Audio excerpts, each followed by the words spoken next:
కులాన్ని మార్చుకున్నాడు అనేది రేవంత్ రెడ్డి గారి వెర్షన్. బీజేపీ చెప్తున్నది ఏంటి, 1994లో కాంగ్రెస్ పార్టీ గుజరాత్లో అధికారంలో ఉన్నప్పుడే ఈ కులాలు బీసీలు కొన్ని అడ్డు కొన్నిటి మారినప్పుడు మోదీ గారి కులం బీసీల జాబితాలోకి వెళ్ళింది. కాంగ్రెస్ ఉన్నప్పుడే చేసింది కదా, ఇది రాంగ్ అలిగేషన్ చేయడం ఏంటి అనేది ఇప్పుడు వాళ్ళు సీరియస్గా తీసుకుంటున్నారు ఇష్యూ. అది ఎస్ కుమార్ గారు చెప్పడం కాదు, మీరు విన్నారు కదా, ఒక నేషనల్ టెలివిజన్లో అమిత్ షా గారు ఈ కట్టుకథ చెప్పి పోయిండ్రు. ఇప్పుడు వారు చెప్తున్న దానికి బేస్ అమిత్ షా గారు ఒక నేషనల్ టీవీ డిబేట్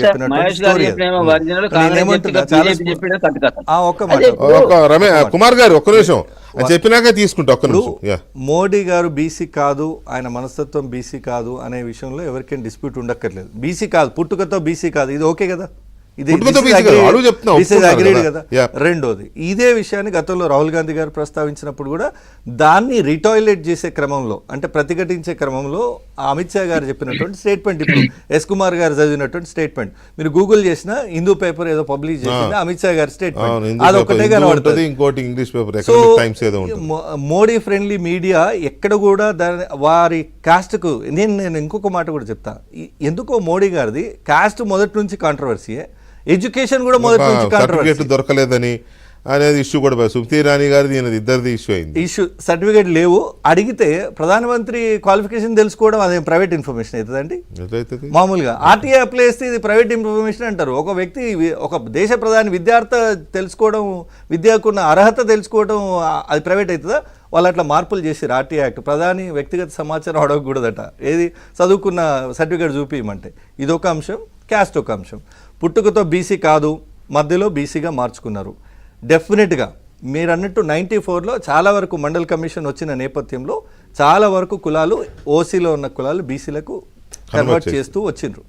అయితే గుజరాత్లో ఇప్పుడు ఒక లైవ్లీ ఉదాహరణ చెప్తా, ఇందాక మనం డిస్కస్ చేసుకున్నట్టు. ఇప్పుడు ఈబీసీ రిజర్వేషన్స్ వచ్చినాయి, 5-6 ఏళ్ళు అయింది ఈబీసీ రిజర్వేషన్స్ అమలు చేయాలి, 10 ఏళ్ళ దగ్గర అమలు చేయాలని చెప్పి రూలింగ్ ఇచ్చి. తెలంగాణ స్టేట్ లో ఎప్పటి నుంచి అమలు అవుతుంది? 3-4 years అయింది. వెంటనే చేయలేదు. మేబీ కేసీఆర్ గారు రెండో టర్మ్ హాఫ్ అయిపోయినాక ఏదో స్టార్ట్ అయింది. కేంద్ర ప్రభుత్వం చేసిన వెంటనే వీళ్ళు చేయలే కదా. ఫర్ దట్ మ్యాటర్ ఏపీలో కూడా చేయలేదు. లైక్ వైజ్ 94లో కేంద్రం నుంచి మార్పు చేర్పులు జరిగినా కూడా అమలు చేసింది ఈ మన గుజరాత్గా ముఖ్యమంత్రిగా మోడీ గారు ప్రమాణ స్వీకారం చేసిన తర్వాత.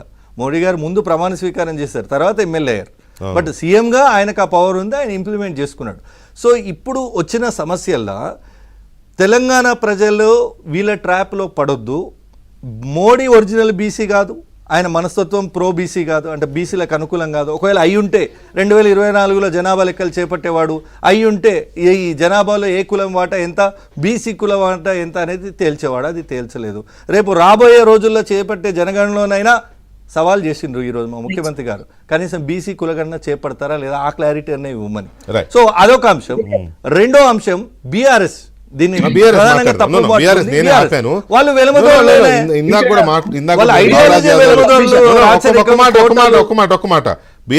ఇష్యూ అనేది ఆయన మాట్లాడేది మళ్ళీ తీసుకుంటా నేను. ఇందాక బాలాజీ యాదవ్ గారు కూడా అదే చెప్పిన, తర్వాత తీసుకుందామని. కుమార్ గారు ఇక్కడ చాలా క్లియర్గా ఏంటంటే, ఒకటి సరే మోదీ గారి క్యాస్ట్ పుట్టుకతో బీసీ కాదు అనేది మీరు ఓకే అన్నారు, వాళ్ళు అదే చెప్తారు. కాకపోతే మేము ఓకే సార్, మేము ఓకే అన్నాడు కాదు.